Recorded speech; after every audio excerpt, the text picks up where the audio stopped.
आप कितने भी अच्छे कर्म कर लो, लेकिन समाज आपके बुरे कार्यों को ही सदैव याद रखता है।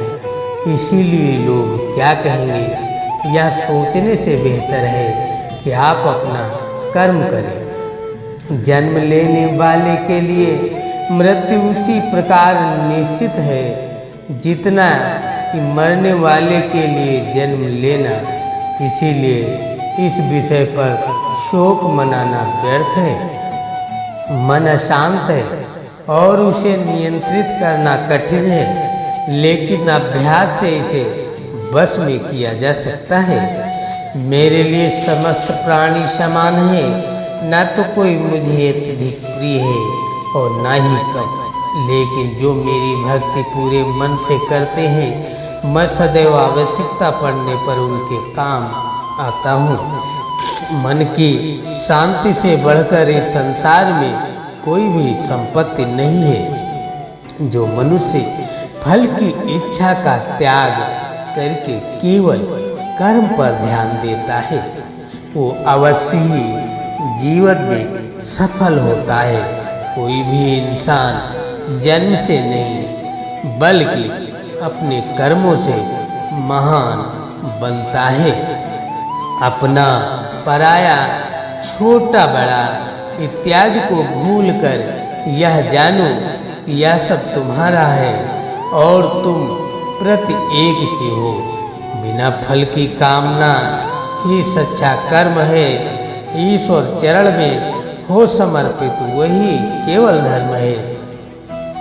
जो व्यक्ति क्रोध करता है उसके मन में भ्रम पैदा होता है, जिससे उसका बौद्धिक तर्क नष्ट हो जाता है और तभी व्यक्ति का धीरे धीरे पतन होने लगता है। गीता में लिखा है जब इंसान की जरूरत बदल जाती है तब इंसान के बात करने का तरीका बदल जाता है। इस संपूर्ण संसार में अपकीर्ति मृत्यु से भी अधिक खराब होती है। सदैव संदेह करने वाले व्यक्ति के लिए प्रसन्नता न इस लोक में है और न ही कहीं और।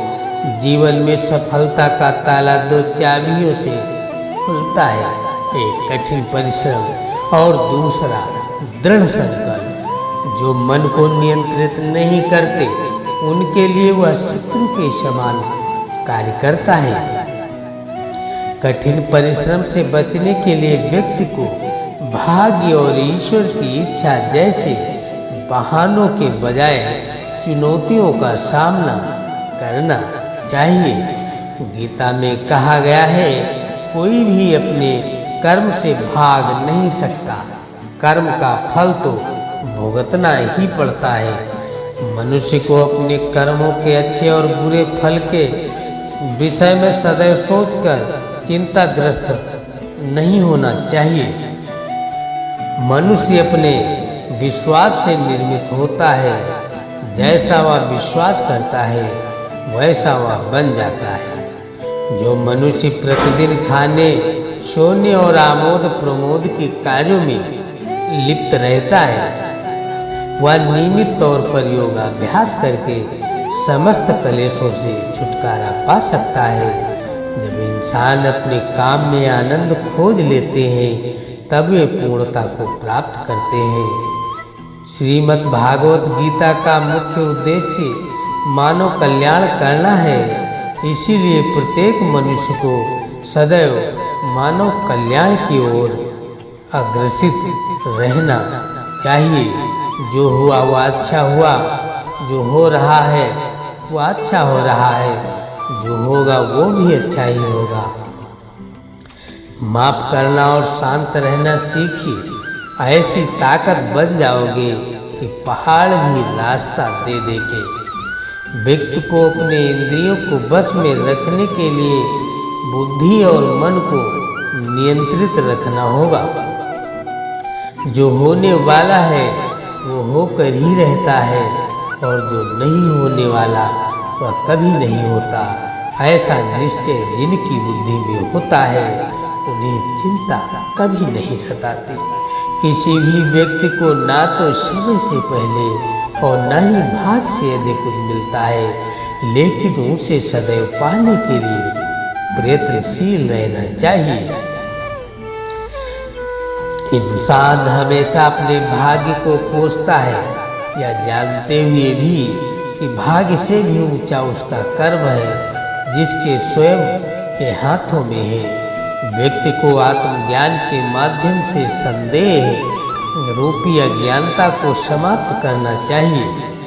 मैं उन्हें ज्ञान देता हूँ जो सदा मुझसे जुड़े रहते हैं और जो मुझसे प्रेम करते हैं। सत्य कभी दावा नहीं करता कि मैं सत्य हूँ, लेकिन झूठ हमेशा दावा करता है कि सिर्फ मैं ही सत्य हूँ। परिवर्तन संसार का नियम है। समय के साथ संसार में हर चीज़ परिवर्तन के नियम का पालन करती है। हालांकि मैं भूत, भविष्य और वर्तमान काल के तीनों जीवों को जानता हूँ, लेकिन मुझे वास्तव में कोई नहीं जानता। संयम, सदाचार, स्नेह एवं सेवा, ये गुण सत्संग के बिना नहीं आते। मनुष्य जिस रूप में ईश्वर को याद करता है, ईश्वर भी उसे उसी रूप में दर्शन देते हैं। अपने कर्तव्य का पालन करना ही प्रकृति द्वारा निर्धारित किया हुआ हो, वह कोई पास नहीं है। सज्जन व्यक्तियों को सदैव अच्छा व्यवहार करना चाहिए, क्योंकि इन्हीं के पद चिन्हों पर सामान्य व्यक्ति अपने रास्ते चुनते हैं।